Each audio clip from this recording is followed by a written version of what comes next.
You have failed talks, you have military buildups, and some seriously heated rhetoric. The signals pointing towards a potential war between the United States and Iran are becoming almost impossible to ignore. Today, we're going to break down those signals to see just how close we might be to a full-blown conflict. So, are we really seeing the signs of war? Well, the evidence is pretty compelling. It's like a chain of events, really. And it all kicked off when diplomacy just completely fell apart, setting the stage for this whole crisis. Alright, so let's rewind a bit. It all starts with a high-stakes round of nuclear negotiations in Muscat, Oman, back on February 6, 2026. Hopes were pretty high, but the talks just crumbled, creating the dangerous standoff that we're looking at today. And if you want to know why they collapsed, it really boils down to this. Washington came to the table demanding a complete, total halt to uranium enrichment. But for Tehran, their position was just as firm. Their nuclear sovereignty was absolutely non-negotiable. There was just no middle ground, no room for compromise. The talks were basically dead on arrival. Okay, so with diplomacy off the table, what happens next? Well, both sides started getting ready for the worst-case scenario. And the very first sign that things were getting serious? A huge, and I mean very visible, U.S. military buildup in the region. Analysts started focusing their satellite imagery on the Al Udeid air base in Qatar.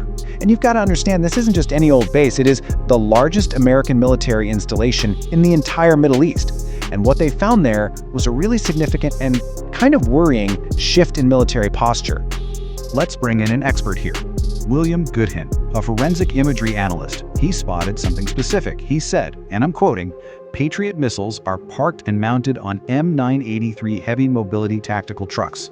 Now that might sound technical, but here's why it matters. These are sophisticated defensive weapons that are normally kept in fixed positions. Putting them on trucks, that's not a routine move. It is a huge signal that the US is getting ready for a potential attack. So why put these incredibly powerful missiles on trucks? It's all about mobility. It means they can be deployed rapidly, anywhere in the region, at a moment's notice. You see, this is a major strategic shift. They're moving from a purely defensive, static posture to one that's ready for offense. That is a crystal clear signal of heightened military readiness. Now, as you'd expect, while the US was building up its forces, Iran wasn't just sitting back and watching. They responded.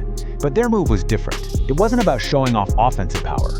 It was a really calculated defensive play to protect their most valuable and, let's be honest, most controversial assets. So the satellites then turned towards Iran, specifically to their key nuclear facility at Isfahan. And what they saw was, well, it was what they didn't see. All the usual signs of activity right at the underground tunnel entrances had just disappeared. So what was going on? What Iran was doing is a classic military strategy known as site hardening. And it's pretty much exactly what it sounds like. You're fortifying a critical location to make it as tough as possible to attack, whether that's from an airstrike or a special forces raid on the ground. And how are they doing it? By burying the tunnel entrances under tons and tons of earth. The logic here is twofold. First, it helps dampen the impact of any bunker-busting bombs coming from the air. And second, it makes it way harder for any ground forces to get in. It's another clear sign they are bracing for a potential conflict. But look, this escalating tension isn't just about military chess moves, positioning troops and hardening sites. It's also being fought in the media, with a war of words, backed up by some very real and very dangerous arsenals on both sides. For instance, Iran's military spokesman, Brigadier General Mohammad Akraminia, he didn't mince words. He put out a direct warning to the US, stating that any attack would be met with a response that would, and I quote, cover the entire region, including US bases from the occupied territories to the Persian Gulf. That's a very clear threat.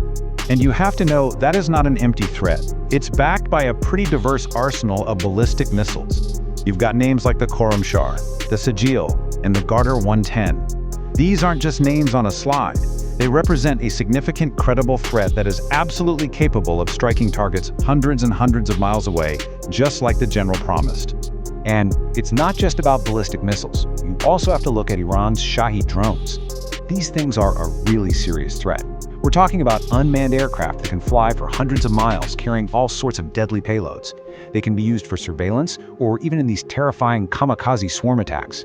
And this isn't theoretical. In fact, one was just recently shot down by an F-35 because it got way too close to the USS Abraham Lincoln carrier group. And here's the really clever part of Iran's strategy. It's not just about precision, it's about saturation. The plan is to launch dozens of these relatively cheap projectiles all at once. Now, why would they do that? The goal is to simply overwhelm even the most advanced air defense systems out there. The thinking is, even if most get shot down, a few are bound to get through. And a few is all it takes. So let's just take a step back and look at the whole picture.